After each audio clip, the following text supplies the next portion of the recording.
Des choses, elle ne voit que l'apparence, mais jamais ce qu'elle recèle. Delle cose lei non vede che l'apparenza, ma mai ciò che esse nascondono. La chanson de son âme en errance ne parvient à son oreille. La canzone della sua anima allo sbando non giunge al suo orecchio. Ces plaisirs qui l'animaient lui devinrent bien insipides, achevant de l'étioler. Et de manière si rapide, le vide en elle s'installait, le tourment l'envahissait.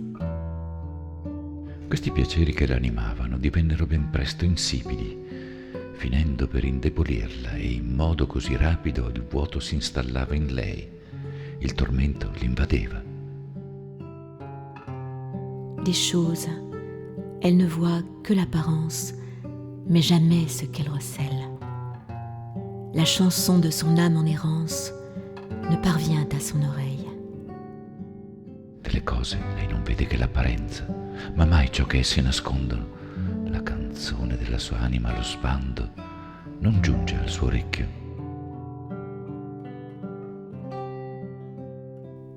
Immergée dans la nuit de l'horreur, elle saisit qu'aucune force alentour, hormis celle de l'amour, ne peut animer les cœurs. Sa vie n'était que désert quand ses yeux se dessillèrent. Immersa nella notte dell'orrore, capì che nessuna forza intorno, tranne quella dell'amore, può animare i cuori. La sua vita non era che deserto quando i suoi occhi si aprirono. Des choses, elle ne voit que l'apparence, mais jamais ce qu'elle recèle. La chanson de son âme en errance ne parvient à son oreille. Delle cose lei non vede che l'apparenza, ma mai ciò che esse nascondono. La canzone della sua anima allo sbando non giunge al suo orecchio. S'efforçant de revenir au monde, ses yeux bientôt croisèrent un regard qui de sa lumière toute ronde la sortit de sa nuit noire.